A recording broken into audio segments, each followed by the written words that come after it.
இன்னைக்கு நம்ம பேச போற விஷயம் ரொம்ப காலமா பேசிக்கிட்டே இருக்கிற ஒரு விஷயம். என்னவா இருக்கும் எனக்கு என்ன தெரியும். ஒரு பக்கம் இயக்கமும் கவலையும் விரக்தியுமாக ஒரு குரூப்பு. ஏன் நம்ம வாழ்க்கை எப்படி இருக்கு, நமக்கு ஒரு நல்லது கெட்டது நடக்காதா? No marriage. No marriage? S.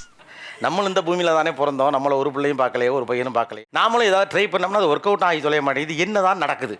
நாங்களும் கலராத்தானடா இருக்கோம், எங்களை ஒருத்தையும் பார்க்க மாட்டாளுங்க. இந்த வீடியோ பார்க்குற நீங்க லைக் பண்ணாம இருந்தீங்கன்னா ப்ளீஸ் லைக் பண்ணிக்கோங்க. நீங்க பண்ற ஒவ்வொரு லைக்குமே எனக்கு அடுத்த வீடியோ எடிட் பண்றதுக்கான ஒரு மிகப்பெரிய பூஸ்டா இருக்கும். இப்போதான்டா படிச்சு முடிச்ச மாதிரி இருந்துச்சு. அண்ணே என்ன சைக்கிள் தரீங்களாண்ணே ப்ளீஸ்னே அப்படின்னு கேட்டுட்டு இருந்தேன். திடீர்னு ஒரு பிள்ளைய பைக்கில் கூட்டிட்டு போறானே, எப்படி கூட்டிட்டு போறான்? எப்படி இருக்கீங்க? நல்லா இருக்கீங்க. அவன் யாரா அந்த புள்ள? எங்க கரெக்ட் பண்ணான்னு தெரியலையே. 2K கிட்ஸை வந்து அதில் ஒரு பிளஸ்ட் ஜெனரேஷன் இவங்க சொல்றாங்க. ஏன்னா இவங்களுக்கு அது அவ்வளோ எளிதாக நடக்கல. 90s கிட்ஸை பொறுத்த வரைக்கும் உனக்கு அமையுது, எனக்கு அமையல. 90s கிட்ஸ்ன்னு சொல்லப்படக்கூடிய ஒரு தலைமுறை தங்களுக்கு காதல் வைக்கல, கல்யாணம் அமையலைங்கிற கவலையோடு இல்லை கடுப்போடு அமர்ந்திருக்கிறது. இன்னொரு பக்கம் அது எளிதாக வாய்க்கப்பெற்ற ஒரு ஜெனரேஷன் 2K கிட்ஸ் இங்கே உட்காந்துருக்கீங்க. அப்படி பாரு, super scenery.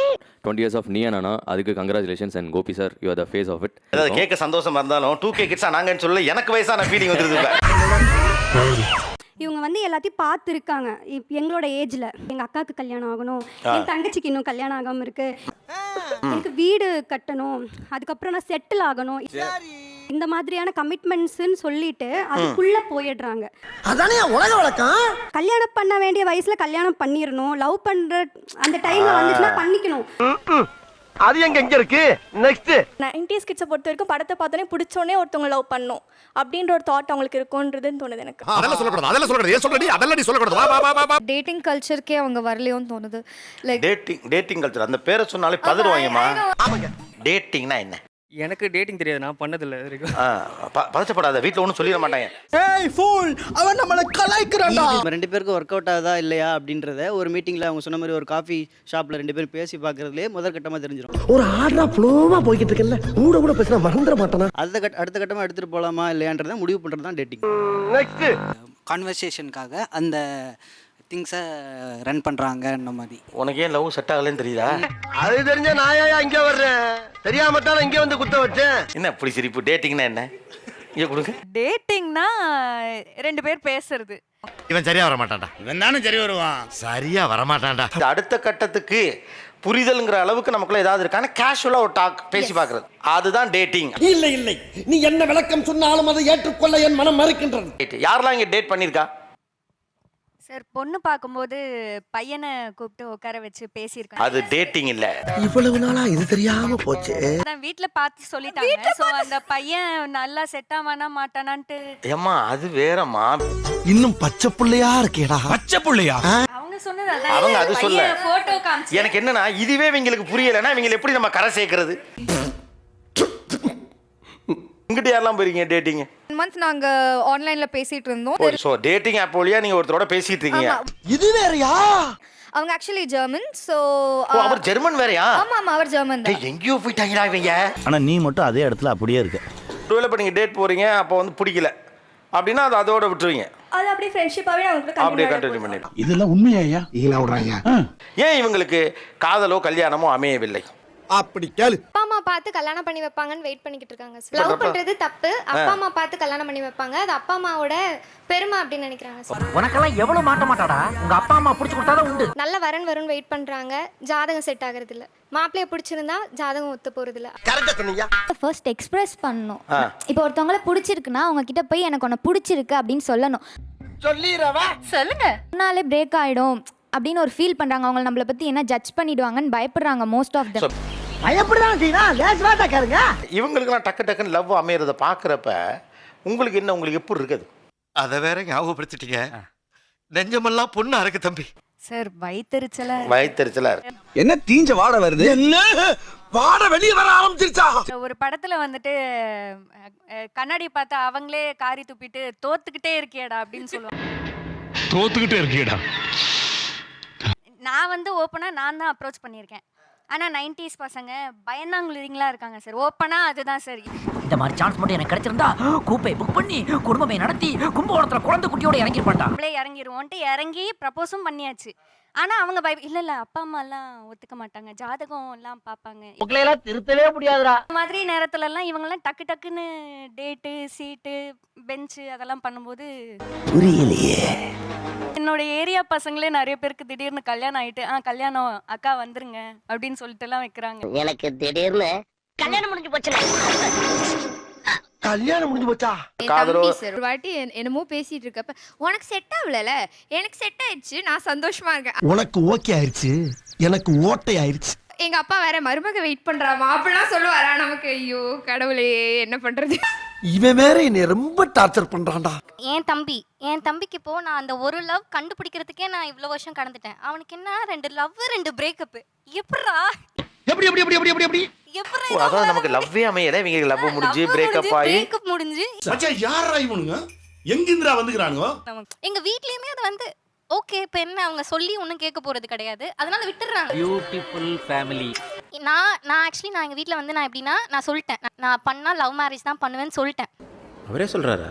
Very good brilliant. உனக்குன்னு ஒரு ஏஜ்ல வரும், நீ மேபி ஒரு ஜாப் போனதுக்கு அப்புறமோ எப்பயும் உனக்கு ஒரு லவ் வரும், அதான் ஒரு மெச்சூர்டான லவ். கரெக்ட், நியாயமான பேச்சுப்பா. சரி நமக்கு படிப்பு தான் ஃபர்ஸ்ட், நம்ம அதுக்கப்புறம் அதை பார்த்துக்கலாம் அப்படின்னு வெயிட் பண்ணி காலேஜ்ல இருக்கிற லவ்லாம் எப்படி இருக்குன்னே நான் எக்ஸ்பீரியன்ஸ் பண்ணது கிடையாது. இதெல்லாம் நம்புற மாதிரி அங்க இருக்குது. ஆக்சுவலாக வேலைக்கெல்லாம் போன பிறகு மெச்சூர்டான பிறகு ஒரு காதல் வரும், அது ரொம்ப நல்லா இருக்கும்னு சொன்னாங்கல்ல. ஏன் வேலைக்கெல்லாம் போன பிறகு லவ்லாம் அக்செப்ட் பண்ண முடியல? அப்படி கேளுங்க, இப்ப கேட்டீங்களே நியாயமான கேள்வி. அவங்க வந்து ஒரு லவ்வை என் மேல திணிச்சிருக்காங்க, ஆனா எனக்கு என்ன மாதிரி லவ் வேணும்ன்றது எனக்கு இப்பதான் தெரியுது. அந்த லவ் இப்ப கிடைக்க மாட்டேங்குது. என்னப்பா செய்யறது, விதி விளையாடுச்சுப்பா. தனியாவே இருந்து பழகிட்டேன். நம்ம தனியாவே இருந்து பழகிட்டோமே, இன்னுமே ஒரு பர்சன் வந்து எதுக்கு நமக்குள்ள வரணும்ன்ற ஒரு क्वेश्चन மார்க் வந்துருது. ஓ அப்படியா விஷயம். எனக்கு ஒரு மெச்சூரிட்டி லெவல் வந்துருச்சு, ஆனா அந்த மெச்சூர் லெவல்ல வர லவ் வந்து கொஞ்சம் போரிங்கா இருக்கு. ஃப்ளவரியா பட்டர்ஃப்ளைஸே இல்ல. கரெக்டா சொன்னீங்க. காதல் சீக்கிரம் அமைந்த 2K கிட்ஸை பார்க்கிற போது எப்படி இருக்கிறது? இவ்வளவு நாளா என் மனசுக்குள்ள இருக்க விஷயத்தை யாருக்கிட்டயாச்சும் சொல்லணும்னு நினைச்சேன், அதுக்கு ஒரு நல்ல வாய்ப்பு கிடைச்சிருக்கு. சார் எனக்கு எப்படி தோணுது அப்படின்னா, இப்போ 2K கிட்ஸை பார்க்கும்போது உடனே லவ் செட் ஆகும்போது ஏன்டா அந்த 90s கிட்டா பிறந்தோம், நீ எல்லாம் பிறந்ததே ஒரு சாபக்கேடு. இயர் மாறியாவது பிறந்திருக்கலாமோ அப்படிங்கிற ஒரு ஃபீல் வருது. நீங்க எந்த வருஷம்னு கேக்குறேன்? ஏட்டா சொல்லு முதலியா இழிக்கிற. 92 80 சார் 87 உங்க செட்டில் சேர்க்காதீங்க சார். காலம் வராதப்பா.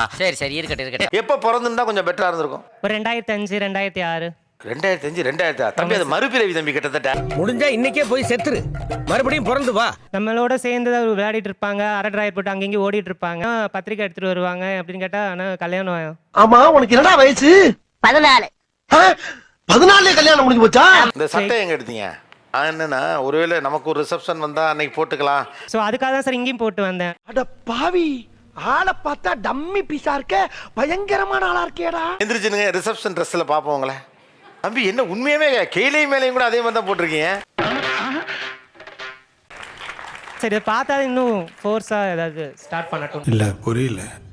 சரி மேட்ரிமோனியில் ஏதாவது இதுனா கூட இது யூஸ் பண்ணிக்கலாம், அதுக்காக தான் சார். ஓ நீ அப்படி வரியா? ஏன்னா தம்பி இப்படி படுத்தே விட்டானே, என் லெவலுக்கு போயிட்டீங்க. படுத்தே விட்டானையா. இன்னொரு விஷயம் என்ன அப்படின்னா, நான் வந்து எங்கள் ஊரில் ஃப்ளெக்ஸ் கடை வச்சுருக்கேன், டிசைன் பண்ணுற கடை. ஓ இன்னும் வைத்திருச்சா? அவன் ஃபோட்டோ டிசைன் பண்ணுறது ஒரு வரும் பாருங்க, ஒரு வைத்திருச்சல். அது என்றைக்குமே யார்ட்டும் சொல்ல முடியாது சார். அங்க பாரு, நமக்கு வயசாகுதோ அப்படின்ற ஒரு பயங்கரமான கேள்வி வருது. வயசு ஆகுது. அது ஆமா ஆகுது இல்ல, ஆயிருச்சு. எனக்கு மனசே கேட்கல. 2 வயசு சின்ன பையன், அவனோட 2 வயசு சின்ன பையன் கல்யாணம் ஆகி குழந்தையோட போறான். இதை பார்க்கும்போது எனக்கு ஆகுதோ அப்படின்ற மாதிரி ஒரு பயம் வருது. பொறாம லைட்டா வயதாகுது. ஓ ஆனா அவனுக்கு குழந்தையெல்லாம் வர வந்துருச்சு. குழந்தையோட பார்க்கும்பொழுது எனக்கு ஜர்க்கு அதுதான். நம்ம தம்பிக்கு தம்பி அந்த லெவல்ல இருக்கவனுக்கு அவன் வேற பர்த்டே ஃபங்க்ஷனுக்கு உங்களை கூப்பிடுவானே. நான் போக மாட்டேன் சார். போக மாட்டேன். அப்போ வர மாட்டல. காலேஜ் படிக்கும்போது அவன் ஸ்கூல் தான் படிச்சுட்டு இருப்பான். ஆ. திடீர்னு அவனுக்கு மேரேஜ்னு சொல்லிட்டு இன்விடேஷன் வீட்டில் வந்து வச்சாங்க. நான் அப்படியே ஷாக் ஆயிட்டேன். சரின்ட்டு அவங்க வீட்டு மேரேஜ் நான் போயிட்டு வந்து நீ நைட் தூக்கமே வரல சார், ஒரே மன உளைச்சல் சார். மன உளைச்சல். ஐயோ பாவம். அந்த பையன் கிரிக்கெட் விளையாட வர்றானா?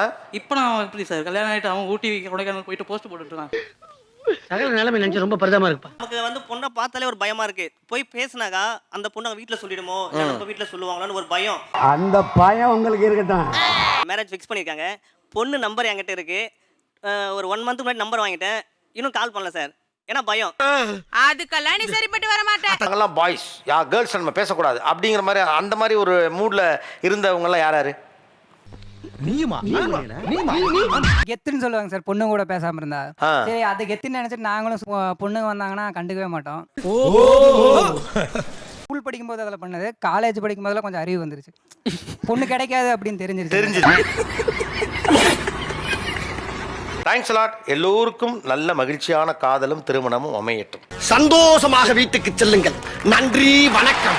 இந்த சேனல் எதா இருந்தாலும் அது கொஞ்சம் ஆதரவு கொடுங்க. உங்க பொண்ணான கையை கொண்டு அந்த பெண்ணில தட்டிடுங்க.